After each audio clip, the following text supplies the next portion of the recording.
දවස් 30ක්ම unlimited Netflix බලන්න. unlimited data pack එකක් මුළු පවුලටම unlimited fun එකක් අරගන්න. අදම active කරගන්න.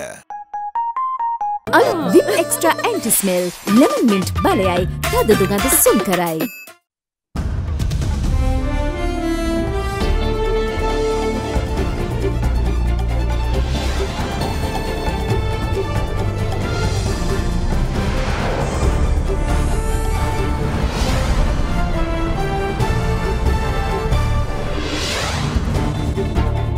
අද 2020 දෙසැම්බර් 23 බදාදා සිරස්තල කොවිඩ් මලසිරුරු භූමදානය හෝ ආදාහනය දේශපාලනික තීන්දුවක් නොවිය යුතුයි. විටින් විට ගන්නා විවිධ තීරණ නිසා අධිකරණයත් අපහසුතාවට පත් වෙලා. වත්තල මහේස්ත්‍රාත්වරයාගෙන් සෞඛ්‍ය ප්‍රධානීන්ට දැඩි දෝෂාරෝපණයක්. කොවිඩ් සිරුරු භූමදානය කළහොත් මෙරට භූගත ජලයට වෛරසය මුසු විය හැකි බවට විද්‍යාඥයින් අනතුරු වංගවයි. සමගි ජනබලවේගය භූමදානය ඉල්ලා විරෝධතාවක. මරණයට පත්වුණු පුද්ගලයා වෙනුවෙන් ආගමික කටයුතු ක්‍රියාත්මක කරන්නට ඒ අවස්ථාව ලබා දී යුතුයි කියන එකයි අපේ විශ්වාසය. භූගත ජලය රැකගන්න ඩෙන්මාර්කේ කොවිඩ් මුගටි මලකුණු යලි ගොඩ ගැනේ. පළමු වරට කොළඹ දිස්ත්‍රික්කය අභිබවා කළුතරින් වැඩිම දෛනික ආසාදිතයින් හමුවේ. ඊයේ 193ක්. ජනවාරියේ ශ්‍රීපාද වන්දනාවේ නොපැමිණෙන්නැයි නුවරඑළිය කොවිඩ් කමිටුව ජනතාවගෙන් ඉල්ලයි. පළමු වරට ඇන්ටාර්ක්ටිකාවෙනුත් කොවිඩ් ආසාදිතයන් හමුවේ. ඇල්කොහොල් අඩංගු හෑන්ඩ් සැනිටයිසර් භාවිත කරන්න. ලෙඩ රෝග ඇති කරන විෂ බීජවලට එරෙහිව සටන් කරන්න. හඳුන්වා දීමේ මිල රුපියල් 350යි. From Ada Derana, this is Ada Derana, Late Night Prime. Live from Studio 24 in Colombo. ආයුබෝවන් ඔබ අදත් එක්වන්නේ අද දෙරණ රාත්‍රී 10 ප්‍රධාන පුවත් විකාශය සමගින්. කොවිඩ් ආසාදිත මනසිරුරු භූමදානය කිරීම නිසා භූගත ජලයට වෛරසය මුසු විය හැකි බව ජල භූ විද්‍යාඥයින් පෙන්වා දෙනවා. ඔවුන් සඳහන් කරන්නේ ඩෙන්මාර්කයේ කොවිඩ් ආසාදිත මුගටියන්ගේ භූමදාන කළ මලසිරුරු යලි ගොඩගෙන ආදාහනය කර ඇත්තේ මේ හේතුව නිසා බවයි. මේ අතර අදත් බොරැල්ල සුසාන භූමිය ඉදිරිපිටදී සමගි ජන බලවේගය කොවිඩ් ආසාදිත දේහයන් ආදාහනයට එරෙහිව විරෝධතාවක නිරත වුණා.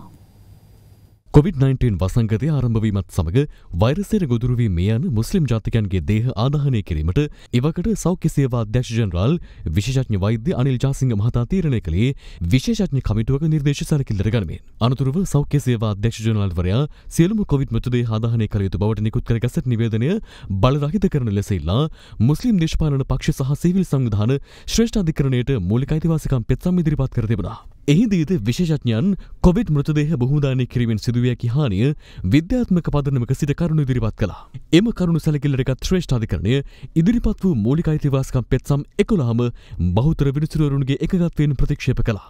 එවැනි පසුබිමක අධිකරණ අමාත්‍ය ජනාධිපති නීතිඥ අලි සබ්රි මහතාගේ ඉල්ලීමක් මත අග්‍රාමාත්‍ය මහින්ද රාජපක්ෂ මහතා කොවිඩ් ආසාදිත මුස්ලිම් මෘතදේහ බහුදානය කිරීමට හැකිදැයි යලි සලකා බලන ලෙස විශේෂඥ කමිටුවෙන් ඉල්ලීමක් කළා. එම විශේෂඥයන්ගේ තීරණය ලැබෙනතුරු කොවිඩ් ආසාදිත මුස්ලිම් මෘතදේහ ශීතාගාරවල තැන්පත් කරන්නයි සෞඛ්‍ය සේවා අධ්‍යක්ෂ ජනරාල් වෛද්‍ය අසේර ගුණවර්ධන මහතා උපදෙස් දී තිබුණා. මේ සම්බන්ධයෙන් අද වෛරස් වේදය පිළිබඳ විශේෂඥයන් පමණක් සෞඛ්‍ය අමාත්‍යාංශයට රැස් වී සාකච්ඡා කළා. මුස්ලිම් කියන එකෙන් එතන අපිට ගැටලුව තියෙන්නේ එම ආගමික කොට්ටාසේ අය සඳහා නිසා අපි ඒ පිළිබඳව සංවේදීව කටයුතු කළ යුතුයි. ඒ නිසා මේක සංවේදී තත්වයක් නිසාම සංවේදී ලෙස ඒ අයත් සමග මේක සාකච්ඡා කරලා අවශ්‍ය කටයුතු කිරීමේ වැදගත්කම සෞඛ්‍ය සේවකයෝ හැටියට අපි වටහාගෙන තියෙනවා. අපිට ඒක අපේ මූලික ප්‍රතිපත්තියක්. ලෝකයේ රටවල් 190ක විතර තීරණයක් අරන් තියෙනවා ආදාහනය සහ භූමිදානය දෙකටම සඳහා අවස්ථාව ලබා දීම. අනිත් රටවල් වල තියෙන ආකාරයට ලංකාවෙත් භූමිදානය දෙන්න පුළුවන්ද කියලා. මොකද නැත්තම් ජාත්‍යන්තර වශයෙන් සහ එක ප්‍රජාවකට හිතනවා නම් ඔවුන්ට වෙනසක් කරලා තියෙනවා කියලා ඒක අවසාන වශයෙන් අපේ ඉලක්කය මේ රටේ මිනිස්සු සියලු දෙනාම ශ්‍රී ලාංකිකයෝ හැටියට එක තැනකට අරගෙන යන්න. ඒ ඉලක්කයට බාධාවක් වෙන්න පුළුවන්. මේ අතර කොවිඩ් ආසාදනයෙන් මියගිය ගාල්ල ප්‍රදේශයේ පදිංචි මුස්ලිම් පුද්ගලයෙකුගේ මලසිරුර ආදාහනය නොකර කරාපිටිය රෝහලේ ශීතාගාරයක තැන්පත් කිරීමට විරෝධය පළ කරමින් කරාපිටිය අධිකරණ වෛද්‍ය කාර්යාලයට අනුයුක්ත සියලු සේවකයන් සහ රුහුණු විශ්වවිද්‍යාලයේ වෛද්‍ය පීඨයේ අධිකරණ වෛද්‍යාංශයේ සියලුම වෛද්‍යවරුන් අද සිය රාජකාරිවලින් ඉවත් වුණා. ඔවුන් ඒ බව ලිඛිතව සෞඛ්‍ය සේවා අධ්‍යක්ෂ ජනරාල්වරයාට දැනුම් දී තිබෙනවා. ඊට පිළිතුරු ලිපියක් යොමු කරමින් සෞඛ්‍ය සේවා අධ්‍යක්ෂ ජනරාල් වෛද්‍ය අසිල් ගුණවර්ධන මහතා ප්‍රකාශ කර ඇත්තේ මීට පෙර නිකුත් කර ඇති චක්‍රලේඛ යටතේ කටයුතු කරන ලෙසත් ඒ පිළිබඳව ගාල්ල මහේස්ත්‍රාත් අධිකරණය දැනුවත් කර අවශ්‍ය පියවර ගන්නා ලෙසයි. ඒ සමග රාජකාරී කටයුතු වලින් ඉවත් වී සිටි සෞඛ්‍ය සේවකින් සහ වෛද්‍යවරුන් යලි රාජකාරී කටයුතු වලට එන බවයි අධ්‍යයන වාර්තාකරු සඳහන් කළේ. මෙරට තුළ කොවිඩ් ආසාදිත මෘතදේහ බොහෝදානය කිරීමට උත්සාහ දරන පසුබිමක ඩෙන්මාර්ක් රජය කොවිඩ් වෛරස ව්‍යාප්තියට හේතු වූ මොගටියන් මිලියන 15ක් පමණ ඝාතනය කර බොහෝදානය කළ අතර එම සතුන්ගේ මලසිරුඩු පසුගියදා යලි ගොඩගනු ලැබුවේ භූගත ජලයට කොවිඩ් වෛරසය එක්වන බවට පරීක්ෂණ වලින් තහවුරු වූ පසුබිමකයි. එම සතුන්ගේ මලසිරුඩු යලි පුළුස්සා දැමීමට ඩෙන්මාර්ක් රජය පසුගියදා කටයුතු කළා.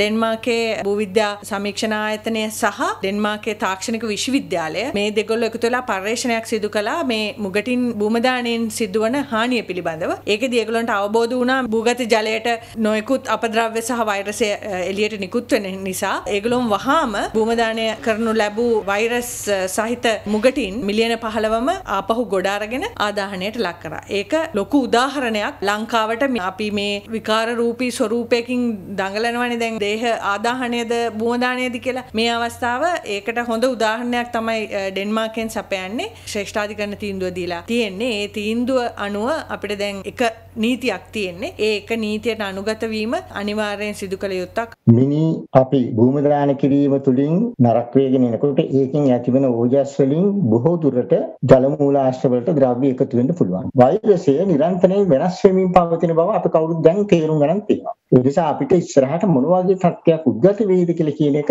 පුරෝගතනය කරන්නත් බැරි තත්ත්වයක ඉන්නවා කියන හැඟීමයි මගේ. ජල භූවිද්‍යාඥයෙක් අපිට පේනවා ජල මූලාශ්‍ර වලට මේක එකතු වීමේ සම්භාවිතාවයක් තියෙනවා. ඕනෑම ජලයකට එකතුලා තියෙන ද්‍රව්‍යයක් අපිට ආපහු ශරීරයට ගත වෙන්න පුළුවන්. ජල මූලාශ්‍ර ආරක්ෂා කර ගැනීම ප්‍රධාන වශයෙන් වැදගත් වෙනවා. මහ ජනතාවගේ ආරක්ෂාව අපි බලාපොරොත්තු වෙනවා. සම්පූර්ණයෙන්ම පිරිස් පහදු කරපු ජලය ලැබෙන දැන් මේ කැනඩාව වගේ රටක් ගත්තාම ඒකේ තත්ත්වයයි අපේ රටේ පවතින ශ්‍රී ලංකාවේ පවතින තත්ත්වය සංසන්දනය කිරීම නම් සම්පූර්ණයෙන්ම වැරදි ක්‍රියාවක්. ඒකට කිසියම් හෝ සැකයක් තියෙනවා. ඒ සැකේ දුරු වෙන තාක් හැම වෙලෙම මහ ජනතාවගේ ආරක්ෂාව රකින්න ඕන. ලෝක සෞඛ්‍ය සංවිධානයේ මාර්ගෝපදේශ මාලාවක් තියෙනවා. ඔවුන් පැහැදිලිව සඳහන් කරනවා වල දැමීම සහ පිලිස්සීම කියන කාරණය රඳා පවතින්නේ අදාළ රටේ තත්ත්වයන්ට අනුව බවට. මෙහිදී වල දැමීමේදී සම්මත බොඩි බෑග් එකක් භාවිතා කරන්න ඕනෙත් කියලා සඳහන් කරලා තියෙනවා. එය භූගත ජල මට්ටමට ආසන්නව සිදු නොකළ යුතු බවට පැහැදිලිව සඳහන් කරලා තියෙනවා. මලසිරු දි รา පත් වීමේදී මලසිරු තුල පවතින වෛරසය හා ප්‍රවේණික ද්‍රව්‍ය යම්කිසි කාලයකට පසු ජලයට හෝ පසට එකතු නොවේ කියන එක අපිට නිගමනය කරන්න බෑ. ඒ නිසා අපිට මේ අවස්ථාවේදී තියෙන හොඳම විකල්පය තමයි පිලිස්සීම. මේ අතර බලහත්කාරයෙන් ආදාහනය නවත්වනු යනමයින් සමගි ජන බලවේගයේ මන්ත්‍රීවරුන් ඇතුළු පාක්ෂිකයන් පිරිසක් අද පෙරවරුවේ බොරැල්ල කනත් ඉදිරිපිට විරෝධතාවයක නිරත වුණා. විසියලි සංශෝධනය සම්මත කරද්දී මුස්ලිම් මන්ත්‍රීවරු 6ක් හෝ 7ක් උදව් කරා විසියලි සංශෝධනය සම්මත කරගන්න. ඒ වෙලාවේ ඔවුන්ට දුන්නු පොරොන්දුවක් තමයි මුස්ලිම් ජනතාවට භූමි දානය කරන්න අවසර දෙනවා කියන එක. මේ ආණ්ඩුවේ තියෙන නොසලිකලිකම උඩ තමයි මේ COVID-19 කොරෝනා වසංගතය බෝ වුනේ. ඒකට වග කියන්න ඕනේ මේ පාලකයෝ. කොරෝනා රෝගීන් හැටියට මිය ගියාම ඔවුන්ව අපරාධකාරයෝ හැටියට සලකලා ගිහිලාද බලහත්කාරයෙන් ආධාරණය කරන ක්‍රමයක් තමයි මේ යන්නේ. අපි ඉපදුනේ මාලදිවයිනේ නෙමෙයි. අපි ජීවත් වෙන්නේ මාලදිවයිනේ නෙමෙයි. මේක අපේ රට. ඒ නිසා බලහත්කාරයෙන් මාලදිවයිනට ගෙනියන්න බෑ. විද්‍යාතුන් නෙමෙයි මේගොල්ලෝ රේසිස්ලාව දාලා තමයි මේ ටෙක්නිකල් කොමිටියක් කියලා දැන් කියන්නේ. වෛරොලොජිස්ට්ලා කවුරුත් අතර නැහැ. පාංශකූල පූජාව කරන්නට ඒ ආගමික කටයුත්ත කරන්නට මේ රටේ බෞද්ධ ප්‍රජාවට ඒ අයිතිය අපි ලබා දෙන්නට ඕන. ඒ වගේම සෙසු ආගම්වල ඒ ආගමික ක්‍රියාදාමයන් ක්‍රියාත්මක කරන්නට ඒ අයිතිය ලබා දෙන්නට ඕනේ. ලෝකේ රටවල් 190ක මේ දේ සිද්ධ වෙනවා. ලංකාවේ පළමු වරට හඳුන්වා දෙන මැලිබන් විජික්‍රක ක්‍රන්චි වෙජි. COVID-19 ආසාදිත මෘතදේහ ආදාහනයට හෝ භූමදානය කිරීමට ගන්නා තීරණය දේශපාලනික තීන්දුවක් නොවිය යුතු බව වත්තල මහේස්ත්‍රාත් බුද්ධික ශ්‍රී රාගල මහතා අද අවධාරණය කළා. ඔහු පවසන්නේ වගකීම් විටින් විට විවිධ තීරණ ගැනීම හේතුවෙන් අධිකරණයද අපහසුතාවට පත්වී ඇති බවයි. මහේස්ත්‍රාත්වරයා මේ පිළිබඳ දැඩි ලෙස අවධාරණය කළේ මහර බන්ධනාගාර ගැටුමින් මියගිය රැඳවියන් සිව් දෙනෙකුගේ පශ්චාත් මරණ පරීක්ෂණ වාර්තා අද අධිකරණයට ඉදිරිපත් කළ අවස්ථාවේ. මහර බන්ධනාගාරය තුළ පසුගියදා ඇති වූ ගැටුමින් රැඳවියන් 11 දෙනෙකු ජීවිතක්ෂයට පත් වුණා. ඉන් 8 දෙනෙකුට කොවිඩ් ආසාදනය වී ඇති බවයි මූලික පරීක්ෂණවලදී අනාවරණ වූයේ. බන්ධනාගාර ගැටුම පිළිබඳ නීති කෘත්‍ය කැඳ වූ පසුගිය 16 වනදා එම 8 දෙනාගෙන් සිව් දෙනෙකුගේ පශ්චාත් මරණ පරීක්ෂණ වාර්තා වත්තල මහේස්ත්‍රාත් අධිකරණයට ඉදිරිපත් කෙරුණා. එහිදී මහේස්ත්‍රාත් බුද්ධික ශ්‍රී රාගල මහතා නියෝග කළේ කොවිඩ් ආසාදිතව මෘත ශරීර ආදාහනය කරන ලෙසයි. මෙම නීති කෘත්‍ය අදත් කැඳ වූ අතර කොවිඩ් ආසාදිත සෙසු මළ සිරුරු 4 පශ්චාත් මරණ පරීක්ෂණ වාර්තා එහිදී අධිකරණයට ඉදිරිපත් කෙරුණා. ඒ නීතිපතිවරයාගේ සම්බන්ධීකරණ නිලධාරණී රජයේ නීතිඥ නිෂා රජාරත්න මෙනවේ විසින්. එහිදී රජයේ නීතිඥවරිය ඉල්ලා සිටියේ එම මෘතදේහ ආදාහනය කිරීමට අකමැත්තක් නැති බවට ඔවුන්ගේ සමීප ඥාතීන් ප්‍රකාශ කර ඇති බැවින් සිරුරු ආදාහනය කිරීමට අවසර ලබා දෙන ලෙසයි. නමුත් අගතියටපත් පාර්ශවවල නීතිඥයන් ඒ පිළිබඳ සිය බලවත් විරෝධය පළ කරමින් චෝදනා කළේ විමර්ශකයින් මේගේ රඳවියන්ගේ ඥාතීන් නොමග යවමින් ආදාහනය කිරීමට කැමැත්ත ලබාගෙන ඇති බවයි. නීතිඥ චූල අධිකාරී මහතා පෙන්වා දුන්නේ වර්තමානයේ කොවිඩ් ආසාදිත ඇතැම් මළසිරුරු භූමදානයට අවසර ලැබෙන තුරු ශීතකරණවල රඳවා ඇති පසුබිමක මෙම මෘත ශරීර භූමදානය නොකරන්නේ මන්ද යන්නයි. අපරාධ මේ සිදුවීමකට සම්බන්ධ මෙම සිරුරු කෙදිනක හෝ නීතිමය කටයුතු සඳහා යළි ගොඩ ගැනීමට අවශ්‍ය විය හැකි බව ඔහු පෙන්වා දුන්නා. මෙම තර්කවලට රජයේ නීතිඥ නිෂා රාජාරත්න මෙනවිය මෙලෙස පිළිතුරු දුන්නා. ස්වාමීනි, මහර බන්ධනාගාරයේ මෙම සිදුවීම සම්බන්ධයෙන් බහුවිධ විශේෂඥ කමිටුවක් පත් කරන්න යෝජනා කළ නීතිපති දෙපාර්තමේන්තුව. මෙම සිදුවීමෙන් අගතියට පත්වුණු පාර්ශ්ව වෙනුවෙන් යුක්ති ඉෂ්ට කරන්න අපි බැඳී ඉන්නවා. නමුත් මෙම මෘත ශරීර සම්බන්ධයෙන් විවිධ මැතිඇමතුරු කරන ප්‍රකාශ සම්බන්ධයෙන් පිළිතුරු දෙන්න අපි බැඳිලා නැහැ. නමුත් කොවිඩ් ආසාදිත මෘත ශරීර ආදාහනය කළ යුතුයි කියලා මෙරට අධිකරණය ගත්තු මුල් ස්ථාවරය මේ වරතෙක් වෙනස් වෙලා නැහැ. මෙම මළසිරුරු පිළිබඳ මූලික වාර්තාවේ තියෙනවා ජීවිතක්ෂයට පත්ව 11 දෙනාගෙන් 8 දෙනෙකුගේ PCR පරීක්ෂණ පොසිටිව් කියලා. ඒකයි මෙම පශ්චාත් මරණ පරීක්ෂණ වාර්තා නිකුත් වූ මළසිරුරු ආදාහනය කරන්න කියලා ඉල්ලන්නේ. මින් එහාට පශ්චාත් මරණ පරීක්ෂණ වාර්තා ඒමට නියමිතව ඇති සිරුරු කොවිඩ් ආසාදිත බවට තහවුරු වෙලා නැහැ. ඒ නිසා ඒවා භූමදානයට අපි විරුද්ධ නැහැ යනුවෙන් ඇය කියා සිටියා. දෙපාර්ශවයේ කරුණු සහ නීතිපති දෙපාර්තමේන්තුව ඉදිරිපත් කළ ලේඛන පිරික්සූ මහේස්ත්‍රාත්වරයා පසුව කරුණු පැහැදිලි කිරීමක් කළා.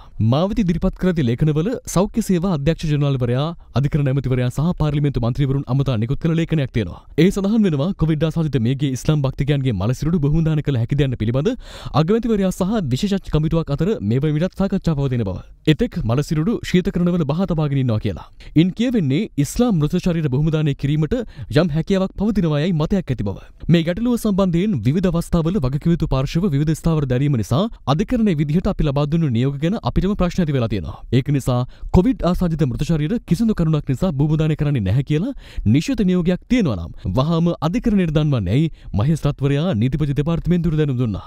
ඉන් මිනිත්තු 15කට පමණ පසු රජයේ නීතිඥ නිෂා රජාරත්න මෙනවිය සෞඛ්‍ය සේවා අධ්‍යක්ෂ ජනරාල්වරයා නිකුත් කළ නමු වාර්තාවක් අධිකරණයට ඉදිරිපත් කළා. ඒ සඳහන්ව තිබුණේ කොවිඩ් නිසා මේ අන්නන්ගේ සිරුරු සම්බන්ධයෙන් මේ වන විටත් අනුගමනය කරන්නේ 2020 අප්‍රේල් 11 වෙනිදා නිකුත් කළ ගැසට් නිවේදනයේ විධිවිධාන බවයි. ඒ අනුව කොවිඩ් ආසාදිත මෘත ශරීර ආදාහනය කළ යුතු බව සෞඛ්‍ය සේවා අධ්‍යක්ෂ ජනරාල්වරයා අධිකරණයට දැනුම් දී තිබුණා. සෞඛ්‍ය සේවා අධ්‍යක්ෂ ජනරාල්වරයාගේ එම නව වාර්තාව අධ්‍යයනය කළ මහේස්ත්‍රාත්වරයා යලි මෙලෙස අදහස් පළ කළා. COVID-19 ආසාදනයෙන් මේ අන්නන්ගේ මෘත ශරීර බහුදාන කරනවාද ආදාහනය කරනවාද යන්න පිළිබඳ තීරණය ගැනීම දේශපාලනික තීන්දුවක් නොවිය යුතුයි. එය සෞඛ්‍ය අංශ විසින් ගත යුතු තීන්දුවක්. සෞඛ්‍ය සේවා අධ්‍යක්ෂ ජනරාල්වරයා මීට පෙර ඉදිරිපත් කළ වාර්තාව සහ මේ වාර්තාවේ කරුණු පරස්පරයි. ඔහුට හිතේ එකක් තියාගෙන තව එකක් පිටපතට කියන්න බෑ. මම හිතන්නේ සෞඛ්‍ය සේවා අධ්‍යක්ෂ ජනරාල්වරයා යලි ගොඩ ඉන්න නොහැකි වලක් කපාගෙන තියෙනවා.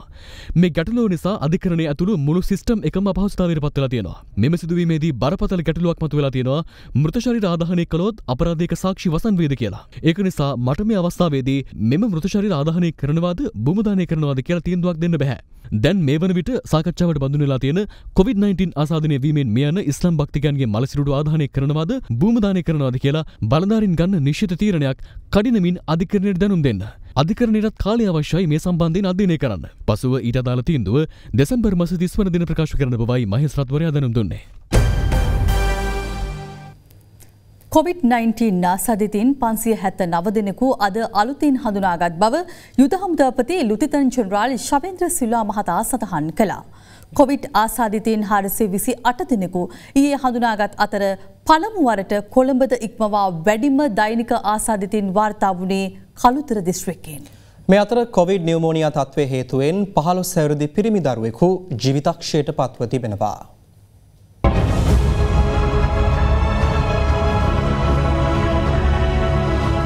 මහරගම අපේක්ෂාරෝහලේ ප්‍රතිකාර ලැබෙමින් සිටි දංකොටුව ප්‍රදේශයේ 15 වසරේ පිරිමි දරුවෙකුට කොවිඩ් වෛරස් ආසාදනයේ වියතයි හඳුනා ගැනීමෙන් පසු කොළඹ IDH රෝහලට මාරු කරවා ඇති අතර එම දරුවා ඊයේ ජීවිතක්ෂයට පත් වුණා.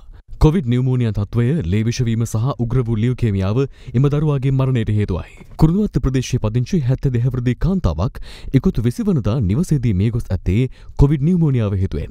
මෙම මරණ දෙකත් සමග කොවිඩ් දෙවන රැල්ලේ මරණ සංඛ්‍යාව 170ක් දක්වාත් මෙරට සමස්ත කොවිඩ් ආසාදිත මරණ සංඛ්‍යාව 183ක් දක්වාත් ඉහළ ගොස් තිබෙනවා. දිස්ත්‍රික්ක 18කින් කොවිඩ් ආසාදිතින් 428 දෙනෙකු ඊයේ හඳුනා ගැනුණු අතර පළමු වරට වැඩිම ආසාදයන් වාර්තා වුණේ කළුතර දිස්ත්‍රික්කයෙන්. එම ගණන 193ක්. තවත් දිස්ත්‍රික්ක 15කින් කොවිඩ් ආසාදිතයන් 91 දෙනෙකු හඳුනාගත් අතර පළමු වරට ගම්පහ දිස්ත්‍රික්කයේ සමස්ත ආසාදිතයන් සංඛ්‍යාව 3ක් දක්වා අඩු වී තිබෙනවා. සේවකයන් 3000ක් පමණ සේවය කරන පානදුර හොරණ පාරේ පිහිටි ඇඟලුම් ආයතනයකින් මේ දක්වා කොවිඩ් ආසාදිතයන් 87 දෙනෙකු හඳුනාගෙන තිබෙන්නේ සේවකයන් 1000කට ආසන්න සංඛ්‍යාවකගේ PCR පරීක්ෂණ අතරින්. දැනට මේ ඇඟලුම් ආයතනය తాවකාලිකව වසා දමා කාර්ය මණ්ඩලයේ සියලු දෙනා නිරෝධායන සඳහා යොමු කර තිබෙනවා. නුවරඑළිය දිස්ත්‍රික්කයේ 60 මතු ආශ්‍රිත ප්‍රදේශවල කොවිඩ් වෛරසය පැතිරීමේ දැඩි අවධානමක් පවතින බැවින් එළඹෙන ජනවාරි මාසයේ ශ්‍රීපාද වන්දනාවේ පැමිණීමෙන් වළකින්නයි නුවරඑළිය දිස්ත්‍රික් කොරෝනා මර්ධන කමිටුව ජනතාවට දැනුම් දෙනවා. පොල්ගහවෙල පොලිස් බල ප්‍රදේශයට අයත් බන්දාව සහ මඩලිගම යන ග්‍රාම නිලධාරී කොට්ටාශවල ප්‍රදේශ දෙකක් හුදකලා කිරීමට ප්‍රදේශ භාර සෞඛ්‍යාංශ කටයුතු කර තිබෙනවා. ඉකුත් 17 වනදා බන්දාව ගම්මානයේ ජීවිතක්ෂයට පත් වූ කාන්තාවකට කොවිඩ් වෛරසය වැළඳී ඇතේ තහවුරු වීමත් සමග ආශ්‍රිතයන් 100 දෙනෙකුගේ PCR පරීක්ෂණ සිදු කරනු ලැබුවා. ජීවිතක්ෂයට පත් වූ කාන්තාවගේ පවුලේ සියලු දෙනාටම වෛරසය ආසාදනය වී ඇති බව අනාවරණ වුණා. බස්නාහිර පළාතේ සිට වෙනත් පළාත්වලට යන පිරිස් සඳහා අහඹු ශනික ප්‍රතිදේහජනක පරීක්ෂණ සිදු කරන ස්ථාන ගණන 11ක් දක්වා වැඩි කර තිබෙනවා. කොළඹ සිට ප්‍රධාන මාර්ග 11ක් ආවරණය වන පරිදි මෙම පරීක්ෂණ සිදු කරනවා. පළමු වරට දක්ෂිණ අධිවේගී මාර්ගයේ කොට්ටාව පිවිසුමේදී එම පරීක්ෂාව ආරම්භ වුණා. මේ ටෙස්ට් එක මේ වෙලාවෙන් ප්‍රතිඵලය දෙනවා. 10 දෙනෙක් මේ අවස්ථාවේ මේ ස්ථානෙට අපි අරගන්න ඕනේ. කෙලවරෙන් පිටිපස්සින් ඉඳලා එන්න 10ක් එන්න ඉක්මනට යන්න පුළුවන්.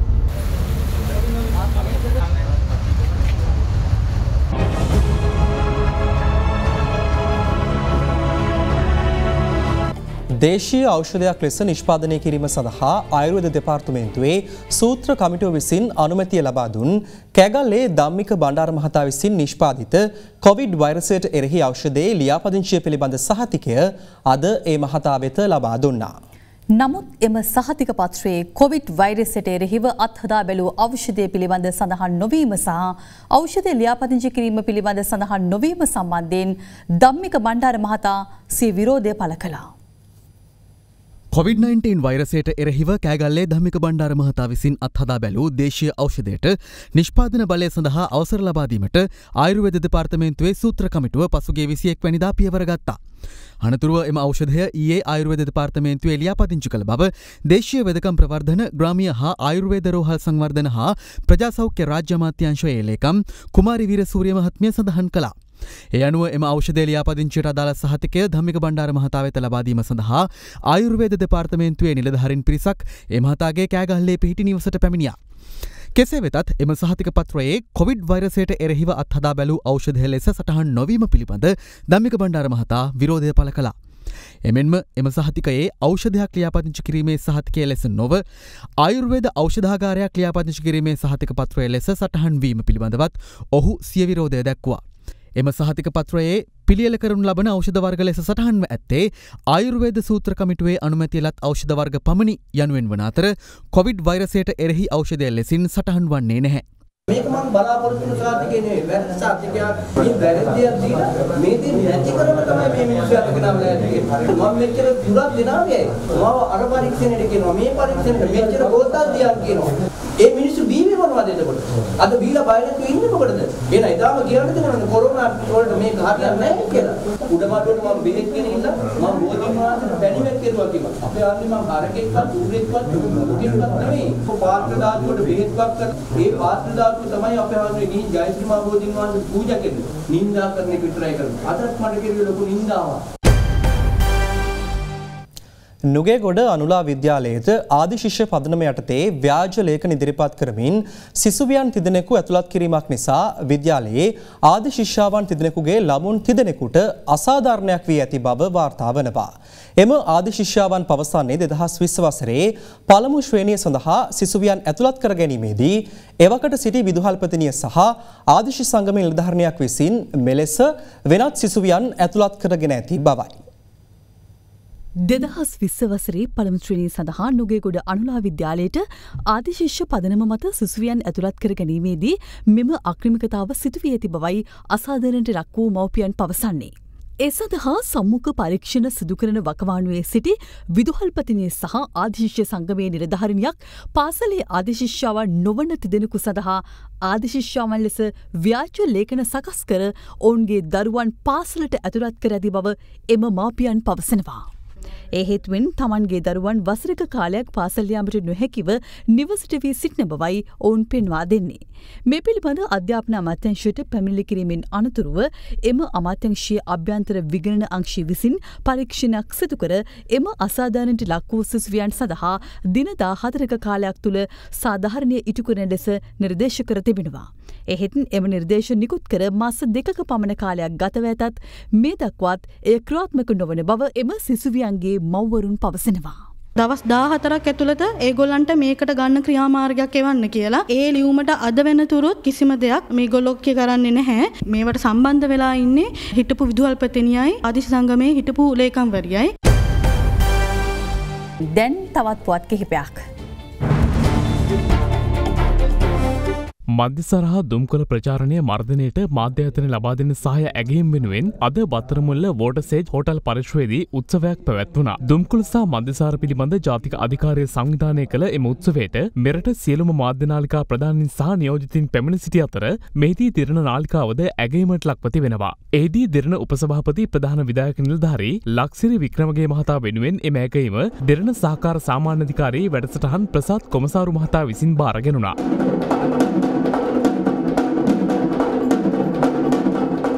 අද පස්වරුවේ ඇදහැරුණු ධාරානිපාත වර්ෂාව නිසා කොළඹ මාර්ග රැසක් ජලයෙන් යට වී තිබුණා. කාලගුණ විද්‍යා දෙපාර්තමේන්තුව අනාවැකි පළ කළේ අද රාත්‍රියේ බස්නාහිර ඇතුළු පළාත් කිහිපයකටම ගිගුරුම් සහිත වැසි ඇතිවිය හැකි බවයි. ඒ සමගින් ප්‍රවෘත්ති අවසන්. සුබ රාත්‍රියක්.